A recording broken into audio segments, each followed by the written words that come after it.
તો કેમ છો બધા મિત્રો? મજામાં જ છો? તો સ્વાગત છે બધાનું એક નવા બ્લોગમાં. તો અત્યારમાં તો જો સાંજનો સમય છે, લગભગ 4 વાગવા આવ્યા છે અને અત્યારમાં 4 વાગ્યાના ઉઠાડી દીધા છે અને અત્યારે જાગીને તરત બ્લોગ ચાલુ કરી દીધો છે. કેમ કે આજે આપણે જવાનું છે આ બાઇક લઈને જુનાગઢ બોટાદથી.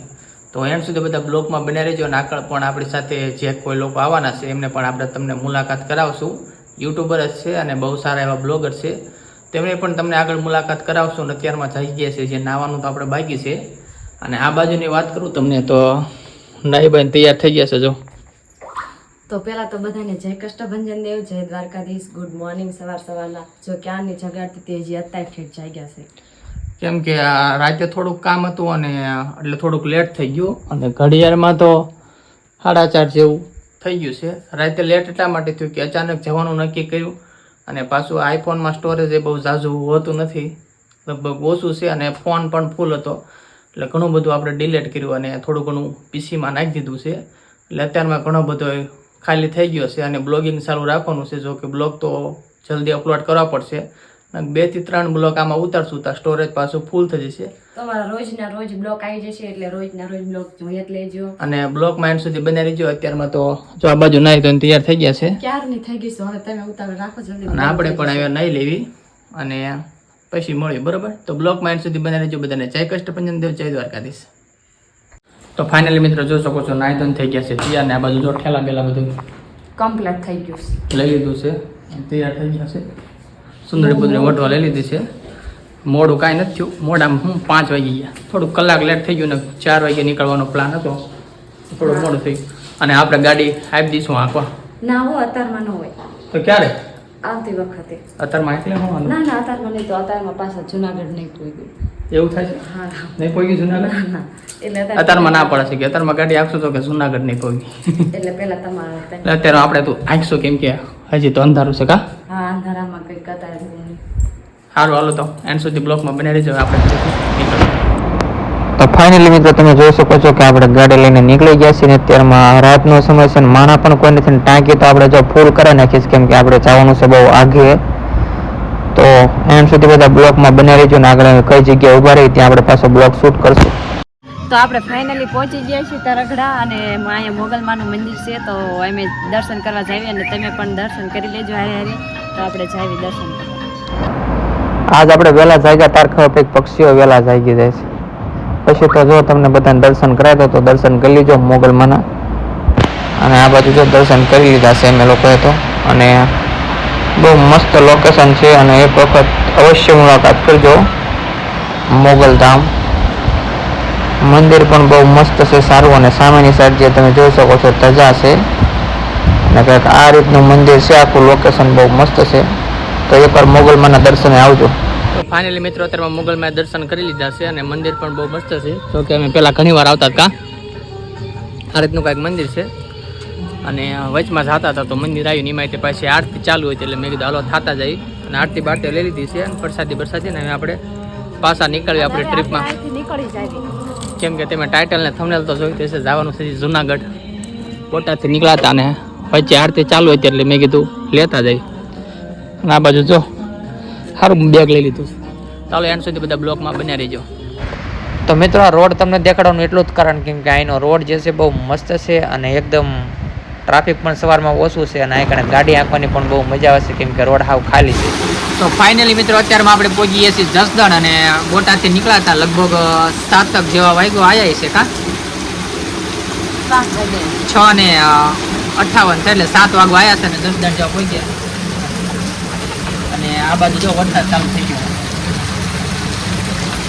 ધીમે ધીમે વરસાદ આવવા માંડ્યો છે એટલે થોડીક વાર અહીં રહેવું પડશે કેમ કે ખેલો ને પેલો બધું હારે લઈને આવ્યા છીએ અને ખોટું પલી જાય તો કપડાં વપડા બધું લાવે છે બધું પલી જાય કેમ કે હજી ત્યાં કણે 1-2 થી 2-3 દિવસ જેવું રોકાવાનું એટલે કપડાં ને એવું બધું લઈને આવ્યા હતા. અને ગાડી બહુ વાય છે અને વરસાદના પલ્યા વચમાં તો એક ગામમાં વરસાદ ભેગો થઈ જ ગયો હતો પણ ત્યાં કણે તો શું આપણે થોડોક ટાઈમ રોકાઈ ગયા હતા અને પાછો અહીં કણે જસદણ પહોંચ્યા એટલે પાછો વરસાદ ચાલુ થઈ ગયો એટલે પાછું અહીં કણે ઊભું રહેવું પડ્યું અને સવારમાં વરસાદ ભેગો થઈ ગયો. જેવો વરસાદ રહે એવો તરત નીકળી જવાનું છે આપણે. એટલે વરસાદ રહે એટલે તરત આપણે નીકળ્યું અને વરસાદ પણ બહુ સારો એવો જસદણની અંદર આવી ગયો છે અને ગાડી પણ આપણી જો ખુલ્લી ગઈ છે હાવ. ગાડી તો આપણી પલ્લી ગઈ હતી, પણ આપણે અહીં કણે સાઈડમાં રોકાઈ ગયા ને તે વળી બચી ગયા, ને આપણે તે ગાડીની જેમ પલ્લી જ જાત. વરસાદની વાત કરી તો વચ્ચે એક જગ્યાએ જે છે વરસાદ રહી ગયો હતો, તો અમે નીકળી ગયા હતા. પાછો વરસાદ અચાનક ફૂલ ચાલુ થઈ ગયો તો જો પાછા પલ્લી ગયા.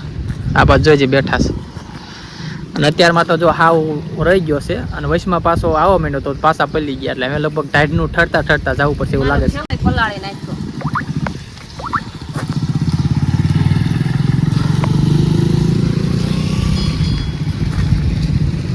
ખેલ હોય તે પલ્લી ગયો છે, કપડા અંદર પલ્લી ગયા છે કાં જેવા તેવા. હા એમાં એક તો હાલો હવે આપણે સીધા મળીએ એક યુટ્યુબર પાસે, બહુ જૂના અને જાણીતા યુટ્યુબર છે, બહુ ઝાઝા ટાઈમથી યુટ્યુબમાં વાપરે છે.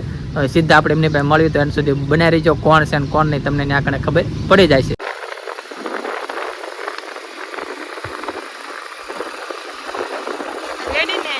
ફાઇનલી મિત્રો મેં તમને વાત કરી હતી ને કે આપણે એક બ્લોગરને મળવાના છે, તો એ જો અત્યારમાં આવી ગયા છે, તમને દેખાડ દઉં. અને પહેલા યુટ્યુબર છે, આપણે પહેલી વાર યુટ્યુબરને મળ્યું છે બીજા. તો જો આ વચ્ચે પેટ્રોલ પૂરા ઉભા રહી ગયા હતા ને થોડું મોડું થઈ ગયું એટલે. અને વનરાજભાઈને તો તમે બધા ઓળખતા દઈશો યુટ્યુબમાં અને ઇન્સ્ટાગ્રામમાં બધી જગ્યાએ વિડીયો બધું હોય છે. ગેમિંગની પણ એમની ગેમ સારી હોય છે. ગેમિંગની ચેનલ છે, આ જ્યારે હોય તો ગેમ રમતા ને એટલે એને ખબર છે ગેમિંગની ચેનલ છે એમ કા. અને એજ્યુકેશન લગતા વિડીયો બનાવે છે, અને ઘણા બધા વિડીયો ઇન્સ્ટાગ્રામમાં યુટ્યુબમાં બનાવે છે. તો વનરાજભાઈ હારે જ આપણે જવાનું છે, અને એક બે દી ફરવાનું છે કા. એમના મસ્ત મસ્ત બધા બ્લોગ સારા બધા અને બ્લોગ પણ એમના આવશે, એમની ચેનલમાં આવશે, આપણે હરિના અને આપણી ચેનલમાં આવશે. તો એમની ચેનલને પણ સબસ્ક્રાઈબ કરી દીજો. અને હાલો અત્યારમાં તો એ જ આવી બહુ મોડું થઈ ગયું છે, અને વચ્ચે વરસાદે બહુ હેરાન કર્યો હતો, અને એમને પણ વરસાદે બહુ હેરાન કર્યો હતો. એ લોકો પણ રેનકોટ ને એવું બધું પહેરીને આવ્યા છે, કેમ કે એમને પણ વરસાદે ઘણો બધા હેરાન કર્યા હતા. પલ્લા નતા ને આપણે તો વચમાં પલ્લી ગોતતા ગયા હતા, તમને ખબર જ છે. તો હાલો મળવી સીધા જુનાગઢ. તો ફાઇનલી મિત્રો તમે જોઈ શકો છો કે આપણે ઘરેથી બાઇક લઈને નીકળ્યા હતા. થંબનેલના ટાઇટલ જોયું તો આપણે પહોંચી ગયા છીએ અત્યારમાં જુનાગઢ. અને રૂમ ગોતવામાં બહુ વાર લાગી, કેમ કે આધાર કાર્ડથી ને નામ કાંઈ ચેન્જ કર્યું નહોતું ને તો ક્યાંક હાલન થોડોક પ્રોબ્લેમ આવતો હતો. છતાં પણ આ એક જગ્યાએ બાપુને વાત કરી તો એમને રૂમ આપી દીધો છે. અને આ બાજુ જો જુનાગઢનો ડુંગર છે, અને ત્યાં વાતાવરણ જોવો કાંઈ, અને લીફને એવું છે. પણ આપણે હવે આજ તો નથી ચડવાનું, કેમ કે અત્યારમાં 4 વાગી ગયા છે, ને જો ચડશું તો બહુ વાર લાગી જશે, એટલે થોડુંક કેવર આવશે. એટલે આજ કાંઈ ચડવાનું છે નહીં, આપણે આજ આવીને ફરશું થોડું ઘણું, અને કાલ પણ ચડવાનું ચાલુ કરશું આપણે વહેલા, જેથી કરીને સાંજે આપણે પાછા આવતા રહેવી. જોકે ચડવાનું છે, પણ હવે આ તો લિફ્ટનું કહે છે, પણ લિફ્ટમાં કાંઈ જવાનું નથી આપણે, બરોબર? લિફ્ટમાં આપણે જવાનું નથી, આપણે ચડવાનું છે, કેમ કે ઘરેથી આપણે ચડવાના પ્લાનિંગ થયા હતા. અને આ બાજુ જો બધી બજારો છે, અને આ ફરતે ફરતે તમે જ્યાં જોવો ને એ બાજુ ડુંગરા છે. અને જે તમને સામેનો કેમેરો કરીને પણ તમને દેખાડું કે કેવું મસ્ત અત્યારનું વ્યૂ છે, કેમ કે અમે અત્યારમાં ચોમાસાની સિઝનમાં ફરવા આવ્યા છીએ ને, તો અને ઠેઠ થયા ને તો લગભગ અમે 3 થી 4 વખત તો અમે પલ્લા આવીશું કાને ફૂકાઈને પેલી જેતરમાં લીલા છીએ ને તરત આપણે ધાબા પર જોવા આવ્યા. મેં કીધું કેવું લોકેશન છે, તો ડુંગર અહીંથી આપણને આમ ચોખ્ખો દેખાય છે, નજીક જ છે. અને આ રીતનું કંઈક અહીં કણે રૂમ રાખેલો હતો, અને વાદળા પણ જાય છે, એ રીતનું કંઈક લોકેશન છે. અને હવે કાલ ડુંગરો ચડશું આપણે, અને પછી આજ તો કઈ મેળ આવ્યો ને, કેમ કે બહુ હેરાન બહુ થયા, વરસાદ બહુ નડી ગયો, ક્યાંક આવે ને પાછો વયો જાય. હાલો હવે તમને ડુંગરો દેખાડું, વાયલો કેમેરો કરીને આમ ઝૂમ કરીને તમે જોઈ શકો છો. ડુંગરો છે દેખાતો પણ નથી, કેમ કે વાદળા આડા આવી ગયા છે. નતરમાં ચોમાસાની સિઝન છે તો કાંઈ ખાસ એવું છે નહીં, કેમ કે વરસાદનું વાતાવરણ છે. ઉપરની સાઈડ તો જો ધુમ્મસ તમને દેખાય છે, અને ત્યાં કણે જે છે એ વાદળા છે, અને ઝાડવા પણ આ બાજુ જો બધે લીલા થઈ ગયેલા છે, તમે જોઈ શકો છો. તો આજ તો બહુ મજા આવવાની જુનાગઢમાં. અને હવે કાલે આપણે ડુંગરો ચડવાનો, બરોબર ને? ડુંગરો નથી ચડવાનો, લીફમાં જ જવાનું. લીફમાં નહીં ચડવાનો? ના લીફમાં જવાનું. અને આ રીતનું છે કે અડખે પડખે પણ ડુંગરા છે, જો આના ડુંગરો એ કાંઈક એ રીતનો છે. અને બહુ મસ્ત વાતાવરણ છે, અને લોકેશન પણ બહુ સારું. અને અત્યારમાં એકદમ ઝાડવા પણ લીલા થઈ ગયા છે. તો કાલે તમને બધું દેખાડશું, અને આજનો બ્લોગ અહીં કણે આપણે એન્ડ કરીએ છીએ.